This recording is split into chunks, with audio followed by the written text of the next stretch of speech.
I really want to thank the small business owners and employees who are here, and those of you in the audience. We're going to have time now to take some questions from all of you. If you have a question, if you have a comment, if you're a small business owner or employee, if you're somebody who wants to, we have the leadership here who are bringing the specifics to this plan, who we're all working very hard to bring it into reality. So this is an opportunity, I think, for us to answer any questions and to listen to some of the things that are on your mind. So I think first you and then Dr. Lee. Hello, thank you so much for being here, everybody. We've got some handheld mics that are going to come around. Hi, I'm Dr. Deborah Hauser. I'm a clinical psychologist on the faculty of the Yale Child Study Center. Thank you all very much for being here, and it's very exciting for us to be having the opportunity to talk with you. I'm previously, along with my husband, the owner of a medically supervised weight loss company, which did an enormous amount of preventive care. Because as you know, obesity is highly predicts much medical illness.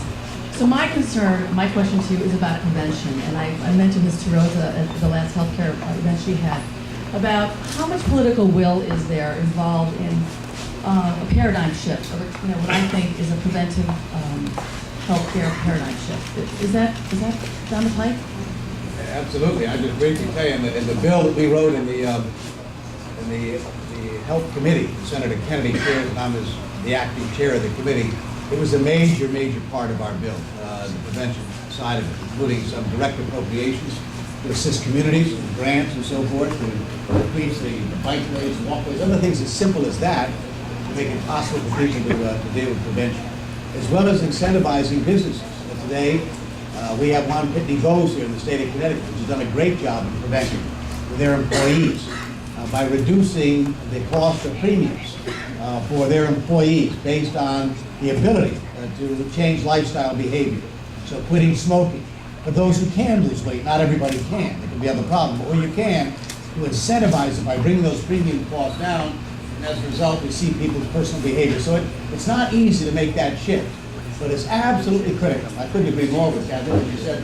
We have a sick care system today, not a health care system. The dollar savings are phenomenal. Electronic medical records not only reduce costs, save lives. Using information technology, again, can be a tremendous cost saver as well as a life saver. So all of these activities focused on prevention are a major part of our bills. Let me just address the House side of the coin as well. The senator has talked about it. He gets it, and what he has fought for in terms of the prevention side of this. And on the House side, with both the three committees that have produced the bill, prevention is key and it is central, because when we take a look at chronic illness, how do we then, one of the chief pieces is how do you reduce the costs? And by reducing, if you focus in on prevention and on wellness, and deal with, we're also looking at how we can assist community health centers, which are critical to that piece of prevention. I think it's interesting for you to note, I mean, the political will is there very strongly, but it's very interesting to note that when you go to the Congressional Budget Office, when you go to the Office of Management and Budget, and when they are looking at this bill in terms of what it saves you, they do not, what they call, score. They do not say you can get so much savings from here. So it's really, the cost is somewhat off kilter, because no one has calculated, and they won't tell you what the cost is about prevention and say that this is how much you're going to save by focusing on prevention. But we know that we need to do it. The political will is there. It's been done in these bills.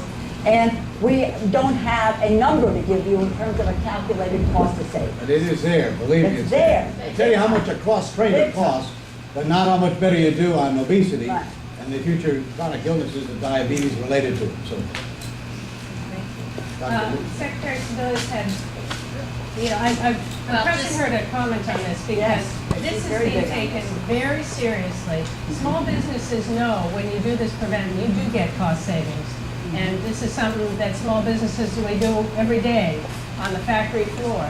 And Secretary Sebelius is bringing that same rigor to this discussion. Well, as part of the Recovery Act, actually, Congress made an historic investment in a prevention and wellness strategy that will be nationally led by the Centers for Disease Control. So that effort is already beginning, and it's going to be part of strategies in communities across the country.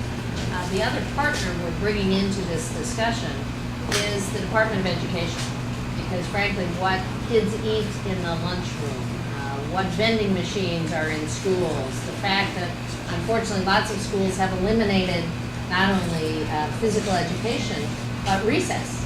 There are lots and lots of kids who actually don't move around at all during the day. So we want the strategy about wellness to actually have a lot of partners, not just in health reform and in the health bill and health insurance, but clearly starting with our youngest kids and trying to actually have good partnerships on nutrition and wellness and exercise to prevent chronic illness. Right now, 75% of the healthcare dollars are spent on chronic illness.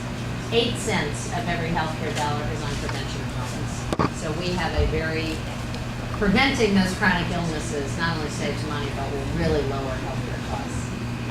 So we have a question front row, and then Dr. Lee, I know you've got a comment too. Hi, good morning.